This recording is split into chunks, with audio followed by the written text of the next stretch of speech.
யெமனின் Houthi கிளர்ச்சியாளர்கள் Saudi அரேபியாவின் அபா சர்வதேச விமான நிலையத்தை இலக்கு வைத்து பெலஸ்டிக் ஏவுகணை மற்றும் ட்ரோனர் தாக்குதல்களை நடத்தியுள்ளதாக சர்வதேச ஊடகங்கள் செய்தி வெளியிட்டுள்ளன. யெமனில் சனா சர்வதேச விமான நிலையத்தின் மீது சவுதி அரேபியா நடத்திய வான்வழி தாக்குதலுக்கு பழிவாங்கும் நடவடிக்கையாகவே இந்த தாக்குதல் நடத்தப்பட்டதாக ஹூதி கிளர்ச்சியாளர்கள் குறிப்பிட்டுள்ளனர். இதனுடன் சவுதி அரேபியாவிற்கும் ஈரானின் ஆதரவு பெற்ற இந்த ஆயுத குழுவிற்கும் இடையில் 4 வருட காலமாக நிலவி வந்த போர் நிறுத்தம் உடன்பாடு முடிவடைந்துள்ளது. அபா என்பது யெமன் எல்லைக்கு அருகில் அமைந்துள்ள மலைப்பாங்கான தெற்கு பிராந்தியத்தின் தலைநகராகும். மேலும் பல சவுதி குடிமக்கள் அங்கு சுற்றுலா மேற்கொள்கின்றனர். கடந்த 2022 ஆண்டு மார்ச் மாதத்தில் சவுதி எரிசக்தி உட்கட்டமைப்பின் மீது ஹூதி கிளர்ச்சியாளர்கள் நடத்திய தாக்குதலின் பின்னர் எட்டப்பட்ட போர் நிறுத்த உடன்பாட்டுக்கு பிறகு சவுதி அரேபியாவிற்கு எதிராக நடத்தப்பட்ட ஹூதி அமைப்பினர் பொறுப்பேற்றுக் கொண்ட முதலாவது தாக்குதல் இதுவாகும். இதேவேளை ஹோமுஸ் நீரிணையில் ஐக்கிய அரபு ராஜ்யத்திற்கு சொந்தமான 2 எண்ணெய் போர் கப்பல்கள் மீது ஈரான் நடத்திய குரூஸ் ஏவுகணை தாக்குதலில் இந்திய ஊழியர் ஒருவர் உயிரிழந்துள்ளதுடன் மேலும் 8 பேர் காயமடைந்துள்ளதாக அந்த நாட்டு பாதுகாப்பு அமைச்சு தெரிவித்துள்ளது.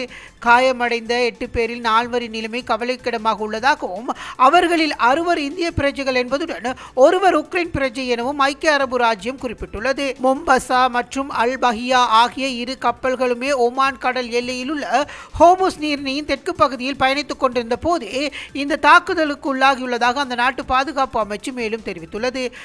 உயிரிழந்த ஊழியர்கள் மொம்பசா கப்பலில் இருந்தவர்கள் எனவும் குறிப்பிடப்பட்டுள்ளது. இந்த தாக்குதல் காரணமாக 2 கப்பல்களிலும் தீப்பரவல் ஏற்பட்டுள்ளதுடன் கப்பலுக்கு பலத்த சேதம் ஏற்பட்டுள்ளது. எவ்வாறாயினும் ஐக்கிய அரபு ராஜ்யம் இதனை ஒரு வெட்கக்கேடான தாக்குதல் என பலமாக கண்டித்துள்ளதுடன் இந்த சூழ்நிலைக்கு எதிராக பதிலடி கொடுப்பதற்கு முழுமையான உரிமை தமக்கு உண்டு என்றும் கூறியுள்ளது.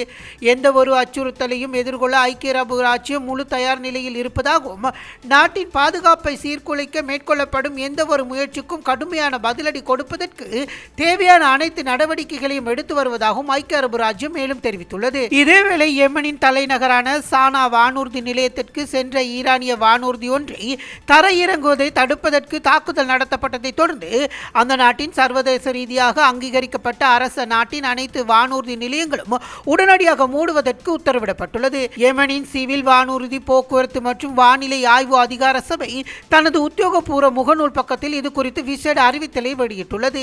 ஈரானிய வானூர்தி ஒன்று சனா நகருக்குள் தரையிறங்குவதை தடுக்கவே இந்த தாக்குதல் மேற்கொள்ளப்பட்டுள்ளதாக தெரிவிக்கப்படுகிறது.